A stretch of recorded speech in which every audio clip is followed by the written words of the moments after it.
대기업 시청자 시큐레이터 주주 여러분들 반갑습니다. 시큐레이터 관련돼서 여러분들이 알고 계셔야 되는 사항들 전달해드리는 멘토 이진욱입니다. 자, 아시다시피 이 시큐레이터가 상장 폐지 위기에 좀 놓여 있기도 하죠. 그래서 이 감사 보고서에 의견 거절이 나오게 되면서 현재 거래 정지에 들어가게 되는데 이 의견 거절에 대한 의미가 어떤 건지 오늘 함께 좀 살펴보도록 하겠고, 앞으로 어떤 식으로 대응을 하면 되는지 대응 방법도 오늘 전체적으로 얘기 나눠보는 시간 가져보도록 하겠습니다.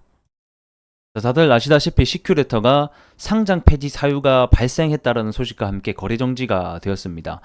주주분들이라고 하면 굉장히 당혹스러울 수밖에 없는 상황이라고 보여지는데, 더 그러한 이유가 원래 이 상장 폐지 사유 발생 요건이 여러 가지가 있습니다.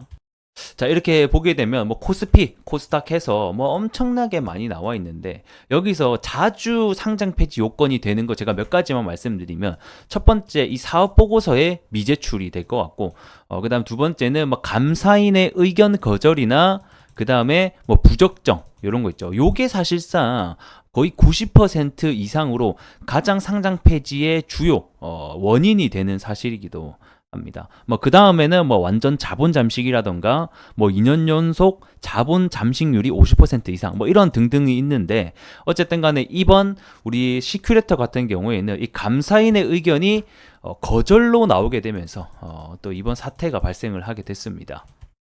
자, 그러면 이 감사 의견의 비적정이나 거절이 나오는 이유는 뭔지 하나하나 좀 알아보게 되면, 이 감사의 의견에는 크게 네 가지가 있습니다. 첫 번째는 적정이 되겠고요. 그 다음에 두 번째는 한정, 그리고 세 번째는 우리 부적정이죠. 부적정. 그리고 네 번째는 의견 거절. 이렇게 크게 네 가지가 있습니다.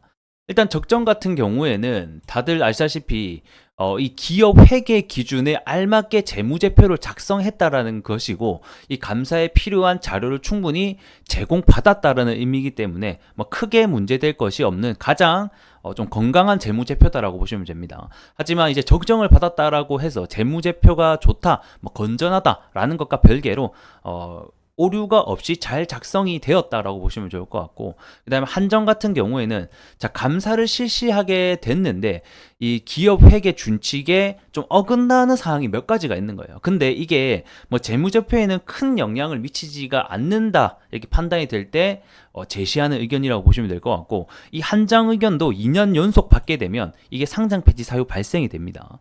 그리고 이제 중요한 부정이랑 의견 거절이 있죠. 요거는 이제 감사 보고서에 받게 되는 순간 바로 상장 폐지 사유 발생이라고 하게 돼서 거래 정지가 지금 우리 시큐리티처럼 본다라고 생각하시면 될 것 같습니다. 자, 그럼 이제부터 상장 폐지에 해당이 될 수 있는 사유가 발생되는 건데, 첫 번째 부적정 볼게요. 자, 이거는 기업 회계 기준에 위반되는 사항이 이 재무제표에 좀 중대한 영향을 미칠 때, 그래서 기업 경영 상태가 전반적으로 왜곡이 됐다라고 판단될 때 이 부적정을 내리게 됩니다. 그래서 뭐 예를 들게 되면 뭐 회수 가능성이 없는 뭐 이런 채권들을 대손 충당금으로 전혀 쌓지도 않고 뭐 자산으로도 전혀 하지 않았을 때 뭐 이런 예가 될 수 있을 것 같은데, 이럴 경우에는 부적정을 받게 되겠고, 이렇게 되면 기업 거래 정지가 됩니다. 그리고 이제 가장 안 좋은 단계라고 불리는 의견 거절이 있습니다. 이 시큐리티 같은 경우에도 의견 거절을 받게 됐죠. 자, 이거는 이제 감사인이 이 보고서를 만드는데 뭐 증거들이 있을 거 아니에요. 이건 어떻게 이렇게 반영이 됐는지, 뭐 이익은 어떻게 이런 식으로 반영이 됐는지, 뭐 이런 식으로 다 하나하나 볼 건데, 이런 증거도 전혀 얻지도 못하고 이 재무 전체적으로 이 의견 표명 자체가 감사인이 봤을 때는 불가능하다. 이거는 기업 존립 여부에 대해서 불확실할 경우에 표시하는 의견 거절이 될 것 같습니다. 그래서 의견 자체를 표명하지 않겠다라고 하는 게 의견 거절이 되겠고, 부적정 같은 경우에는 의견을 내긴 하는데 전반적으로 중요한 사항에 대해서 전체적으로 왜곡이 됐다. 이거는 신뢰할 수 없다라는 게 부적정이 된다. 이런 차이점을 가지고 있습니다. 자, 그러면 우리 시큐리티 이번 감사 의견 거절의 이유를 살펴보게 되면, 자, 파트너의 매출에 대한 수익 인식 시점에 차이가 발생해서 회계 처리에 오류가 발생한 것이다라고 지금 현재 해명을 하고 있는 상태죠. 사실 매출 인식 시점 이런 것도 굉장히 재무제표의 중요한 부분이기 때문에 이러한 중대한 사항이 발생했을 경우에는 의견 부적정이나 의견 거절이 나온다라고 보시면 좋을 것 같고 진짜 이거 한 개만 만약에 의견 거절의 사유가 됐다라고 하면 제가 봤을 때 추후에 이 상장 폐지라고 하는 게 여러분들 바로 되는 게 아니거든요. 그렇기 때문에 추후에 이제 기업 개선 계획이라던가 그 다음에 이의 신청을 통해서 이런 부분을 증명해 낼 수 있다라고 하면 제가 봤을 때 상장 폐지까지는 조금 확률이 낮지 않을까 이렇게 생각이 듭니다. 하지만 만약에 회사에서 밝힌 입장에서 이 매출에 대한 수익 인식 시점뿐만 아니라 다른 부분에서도 중대한 사항이 더 나온다라고 하면 그 기간은 더 늘어질 수 있다는 점, 이런 리스크가 있다는 점 알고 계시면 좋을 것 같습니다. 그래서 일단 회사의 입장을 보게 되면 뭐 현재 기술력과 기술 가치는 변함이 없으며 모든 사업이 순조롭게 진행되고 있다라고 밝혔죠. 뭐 그래서 뭐 투자 관련돼서도 뭐 그대로 보유하고 있고 뭐 원활하게 진행되고 있다. 그러니까 사업에는 크게 문제가 없다. 단순히 이런 수치상의 오류, 그 다음에 전반적으로 재무제표의 어떤 회계 처리의 오류가 발생했다라고 이야기를 하고 있는 것 같습니다.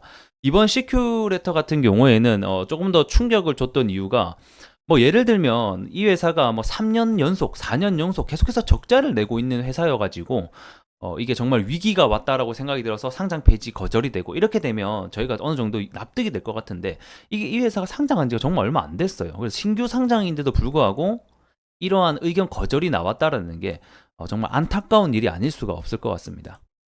자, 그러면 우리 시큐리터는 앞으로 어떻게 될까를 좀 고민을 해보게 된다라고 하면 이 상장 폐지 사유가 발생했다라고 해서 바로 상장 폐지가 여러분들 되는 게 아닙니다. 그래서 상장 폐지 전에 이 상장 적격성 실질 심사라는 게 또 있어요. 그래서 그 전에 이 또 대상 여부, 그러니까 이 상장 적격성 실질 심사가 되는지 대상 여부가 되는지에 대한 부분이 일단은 먼저 결정이 될 것 같고 이게 여기 안에서 이제 이의 신청을 해서 내가 오류를 다 잡았다 이렇게 빨리 좀 내게 되면 이 상장 적격성 실질 심사까지 안 가게 되고 바로 거래 정지가 풀리게 됩니다. 근데 그게 아니라 해당 기간 내에 만약에 하지 못했다라고 하게 되면 이제 상장 적격성 실질 심사에 들어가게 될 거고요.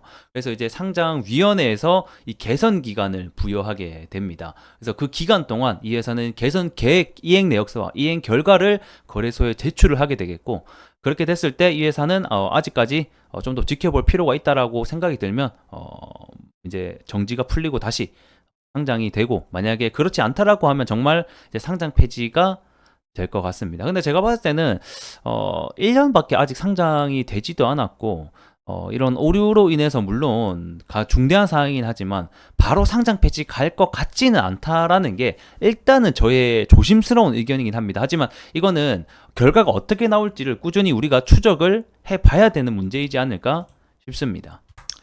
자, 오늘은 상장 폐지 관련돼서 여러분들과 함께 얘기 나눠봤는데 추후에 또 관련돼서 이슈가 나올 때 여러분들에게 해당 내용 전달해 드릴 수 있도록 하겠습니다.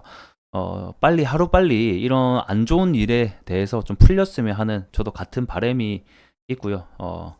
투자자분들이라고 하면 너무 상심하지 마시고 일단은 기업이 현재 상장한 지도 얼마 안 됐고 그리고 이런 오류를 잡아낼 수 있다라고 좀 생각이 들 수도 있으니까 추후에 조금 더 지켜보자 이렇게 설명드릴 수 있겠습니다.